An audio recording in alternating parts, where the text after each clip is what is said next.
La semana en RCR. Actualidad, entrevistas, comentarios del acontecer nacional e internacional en la semana de RCR TV. Y como cada sábado le vamos a dar la bienvenida, esta vez desde Portugal, al doctor Herbert Cuba García, médico, analista en políticas públicas, comentarista de opinión del portal El Montonero. Qué gusto saludarlo, mi estimado doctor Cuba. Un placer saludarlo desde la distancia, señor José Hernández, y un saludo a través suyo a todos los peruanos. Usted de Portugal. ¿Qué zona de Portugal está usted? ¿En Lisboa? Estoy en la parte del sur. ¿En la parte del sur? No, estoy en la parte del sur, en Faro, exactamente en Faro, donde tiene unas playas preciosas, un buen clima, buen sol, y creo que es un lindo país, ¿no? Un lindo país de Portugal. Qué bien, en realidad. Conversemos sobre los temas que nos convocan semana a semana, ¿no? Que usted, a pesar de la distancia, sé que está siguiendo muy de cerca lo que ocurre en nuestro país, ¿no? Si tuviéramos que hacer, digamos, un ejercicio rápido, los principales temas, uno es la emergencia en el norte, y el otro tema que está vinculado al sector salud, que esta semana el Ministerio de Salud ha descartado una sexta ola de la COVID-19. Empecemos por lo primero, ¿no?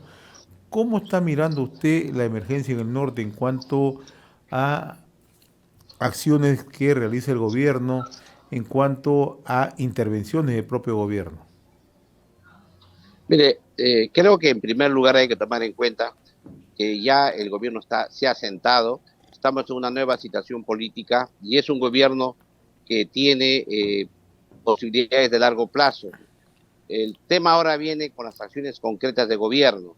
Y aquí creo que el hecho más importante ha sido el proyecto de ley que envió el Poder Ejecutivo al Congreso de la República para distribuir presupuesto precisamente con algunas facilidades para enfrentar el fenómeno del niño costero.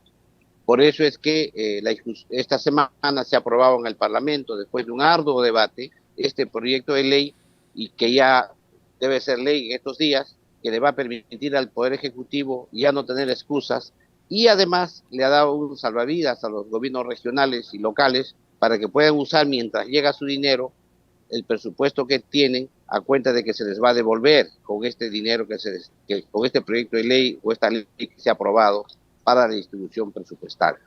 Creo que este es un primer aspecto que va a tranquilizar por un periodo por lo menos corto a los gobernadores regionales y a los alcaldes. Pero ahora veamos lo que viene, ¿no? Es posible que ahora la población sea más exigente con los alcaldes y los gobiernos regionales, tomando en cuenta que ya ellos han recibido la autorización para gastar el dinero, sus propios dineros, con la idea de que se les va a reponer en el momento que llegue el dinero del Ministerio de Economía y Finanzas. Pero, doctor Cuba, el gobierno ahora va a tener que enfrentar ya lo que se puede denominar la agenda del norte, ¿no? Así como en algún momento le pusieron una agenda en el sur, ahora la agenda del norte es una agenda reivindicativa. Y como usted lo decía, probablemente esto también plantee una serie de exigencias no de las autoridades, sino también de la propia población. Y esto tendría que tener una lectura muy clara el gobierno, ¿no? Para que no suceda lo que ocurrió en el 2017, en el 2018, en el 2019, hemos llegado a un fenómeno del niño costero, débil, pero lo tenemos al frente, y la agenda es, en estos momentos, acabamos de conversar hace un ratito nomás con el gobernador regional de Tumbes, él ha dicho, yo me debo a mi población. Si mi población quiere paralizar porque siente que hay necesidades, yo voy a acceder. En Piura está ocurriendo lo propio. Entonces, cierto, el gobierno ha tomado un respiro, está en una etapa ya un poco más, lo acaba de decir, un poco más consolidada, pero no tiene que perder de vista las necesidades principales, y en el norte es una de ellas. Uno de los aspectos que exigía la gente era precisamente esa ley de presupuesto que se ha dado, que les permitía a ellos, a los gobiernos regionales y locales, usar el dinero que tenían programado y dedicarlos a otras actividades relacionadas al fenómeno del niño. Esto era un aspecto clave, porque si eso no ocurría, los alcaldes y los gobernadores regionales estaban de brazos cruzados, encima si usaban el dinero podía haber sido acusados de malversación.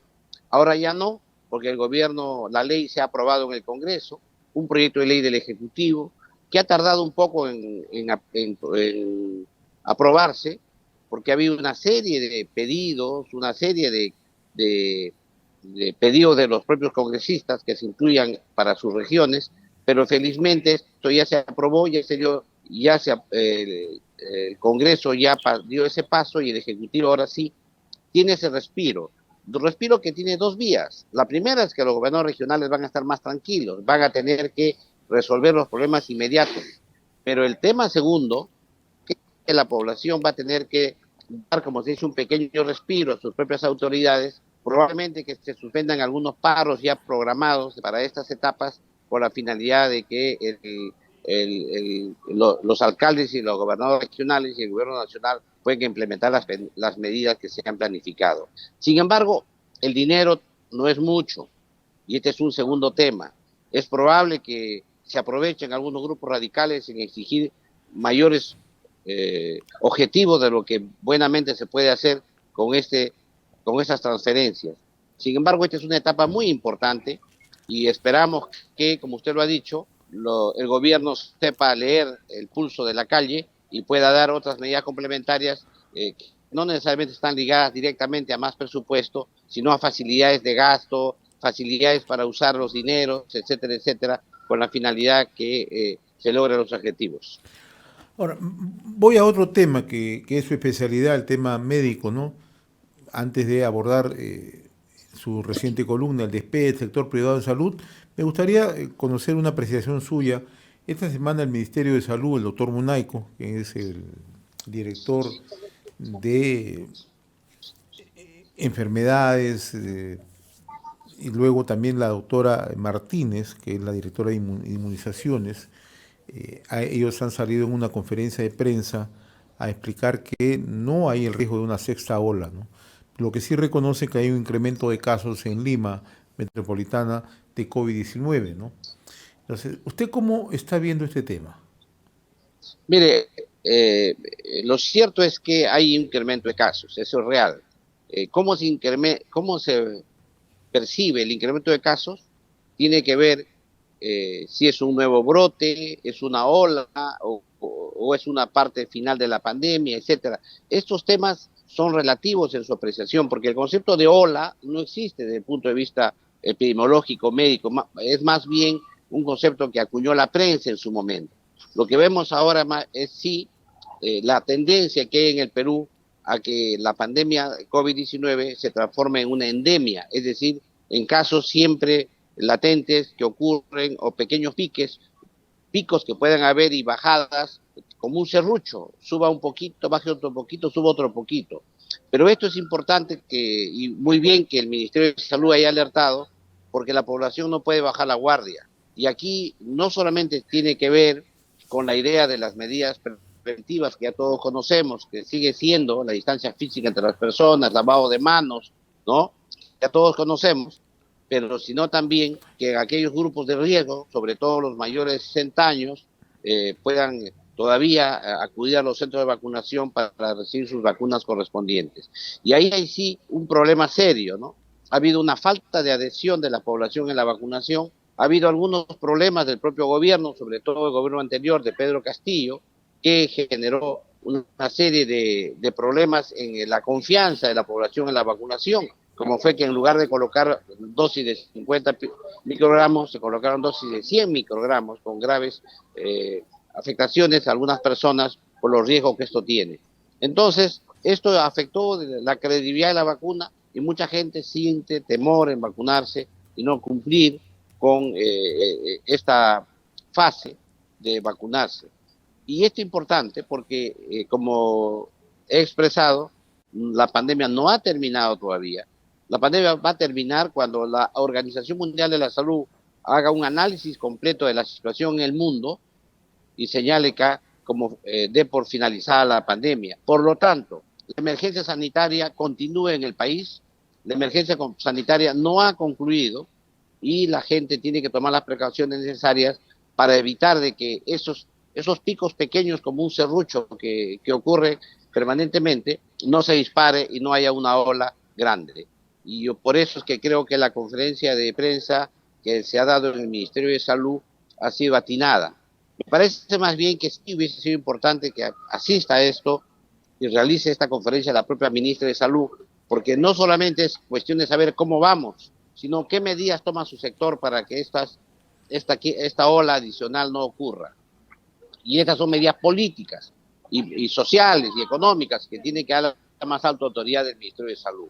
Porque los funcionarios que han salido son funcionarios que hacen análisis, pero no dan la respuesta sanitaria correspondiente. Ellos hacen vigilancia sanitaria, pero no, vigilancia epidemiológica, perdón, pero no hacen la respuesta sanitaria. Y ahí creo que es importante que ambos se hayan juntado. Por eso es las declaraciones de la ministra son esperadas y también de los ministros en estas circunstancias.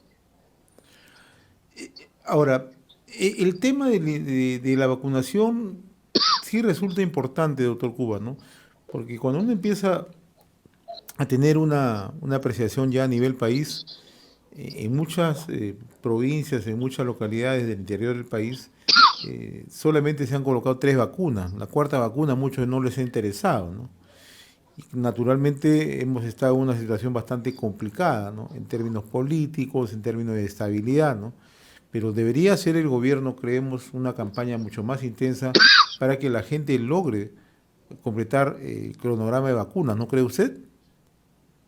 Sí, ahí hay un problema de, como decía, 2 temas hay acá. Un problema de adhesión de la población a la vacunación.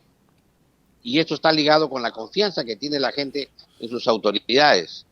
Y 2, tiene que ver con las estrategias comunicacionales que tiene el gobierno. Y aquí creo que ha perdido por goleada. Creo que ahí es necesario, como expresaba antes, una visión más política de parte del ministro de Salud, de la ministra de Salud, una visión que permita explicarle a la población por qué es importante no perder de vista y no bajar la guardia en la vacuna. Sobre todo en las poblaciones de riesgo que ahora están demostradas cuáles son, la gente ya sabe, porque mientras en el mundo exista población no vacunada, que esté todavía con vacunas, la primera dosis o la segunda, que eso hay en el país todavía. Entonces, tenemos grupos poblacionales como la población dispersa, la población nativa, la población andina, poblaciones que tradicionalmente no se vacunan, tienen desconfianza a la medicina occidental y por lo tanto la vacuna es una de ellas y desconfían. Ese es un trabajo duro que se tiene que hacer y costoso. Y aquí hay que señalar el tema de fondo, es costoso, porque por vacunar a una persona o 2 gastas mucho dinero y mucho tiempo. Sin embargo, esa es una posición que se tiene que hacer para poder asegurar que los pocos casos que haya no se disparen en una ola adicional en el país. El otro tema que usted ha abordado esta semana es en una de sus columnas habituales en El Montonero, es respecto al sector privado en salud, ¿no? Y la facturación de las clínicas en el año 2022 ascendieron a más de 2.432 millones, ¿no? ¿Cuál es la perspectiva que traza usted? ¿Es una buena noticia?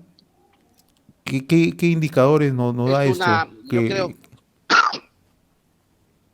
2 cosas he analizado esta semana. Un primer tema ha sido, he hecho una reflexión sobre el Día Mundial de la Salud, y el segundo tema es el despegue de las clínicas privadas en el mercado de salud.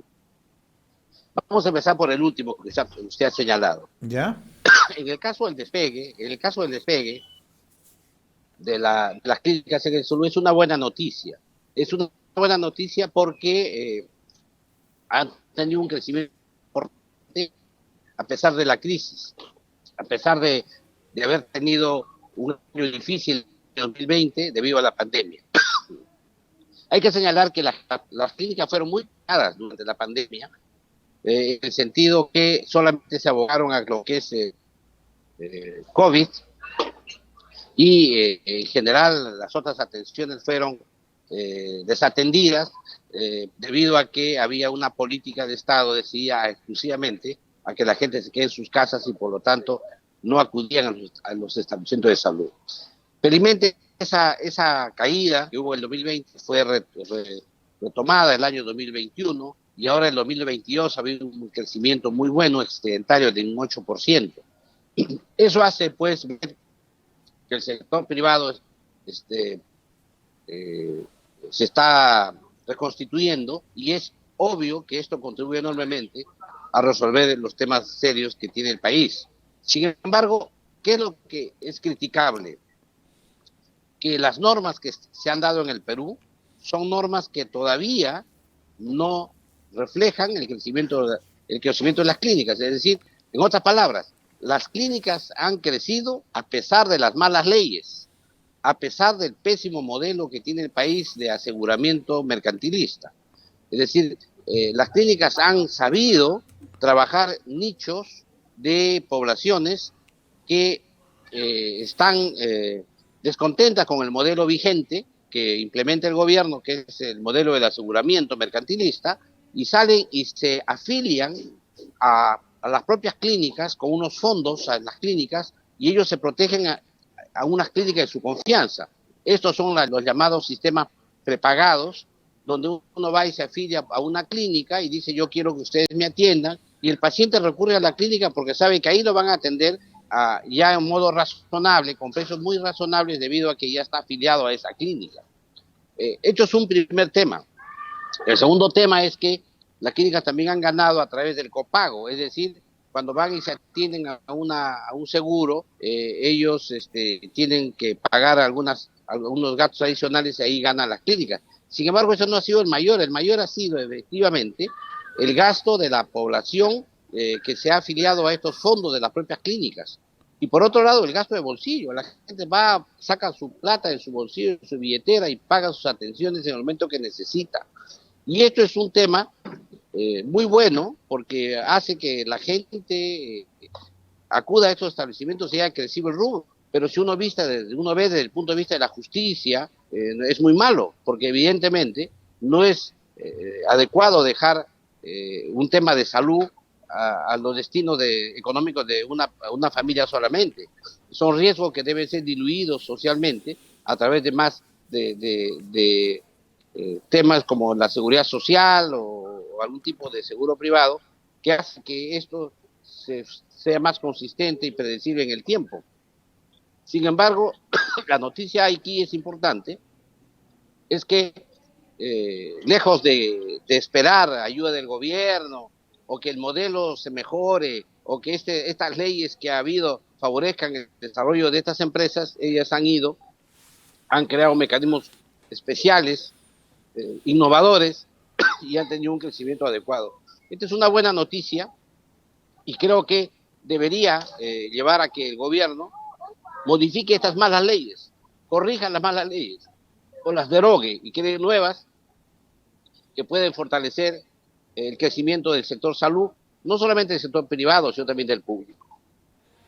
Sobre todo en el público, ¿no? Donde la atención muchas veces es deficiente, ¿no? Y donde la gente requiere atenciones, ¿no? Mire, y el sector privado ha suplido muchos aspectos del público. Veamos, por ejemplo, salud.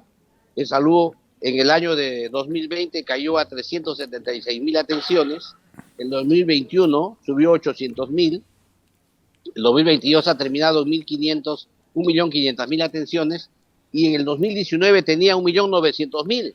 O sea, todavía hay una brecha de atenciones que no ha cubierto, que esperamos ya que en este primer trimestre de este año lo pueda cubrir. Sin embargo, hay serias dificultades en que eso se logre, porque salud tiene algunos problemas organizacionales, cambios progresivos y rápidos de presidentes ejecutivos, cambios de personal, se han dado normas que han perforado la sostenibilidad financiera de salud, se han afiliado nuevas personas sin la contraparte económica, que por demagogia, por populismo, y entonces es una institución que requiere un manejo más técnico, requiere que se corrijan esas malas leyes también y que pueda fortalecerse de tal manera que puedan darle la atención que le corresponde al paciente, sobre todo en los medicamentos, que es donde más sufre la gente. en sus medicamentos y no tenga que ir a comprar a la farmacia privada con el sobrecargo que eso significa, porque ya tiene un seguro de salud. Y aquí el estudio que he pasado revista en el artículo es interesante, porque también se señala que las clínicas han competido con las farmacias privadas, porque las farmacias al final el paciente va directamente a la farmacia, no va ni al médico ni a la clínica, y son las farmacias las que de una vez le dan el medicamento. Y esto, a pesar de esa competencia que hacen las farmacias, que como todos sabemos es ilegal, no debería ocurrir eso, las farmacias no pueden dar consultas médicas, sin embargo lo han hecho, y a pesar de eso las clínicas han obtenido un crecimiento económico importante. Doctor G. Cuba, como siempre, muy reconocido por esta comunicación sabatina a través de la semana en RCR, Red de Comunicación Regional. Un saludo a la distancia en Portugal. Muy amable. Un abrazo una vez más y un saludo a todos los peruanos. Gracias. Hemos presentado La Semana en RCR TV a través del canal 796 de Cable Más.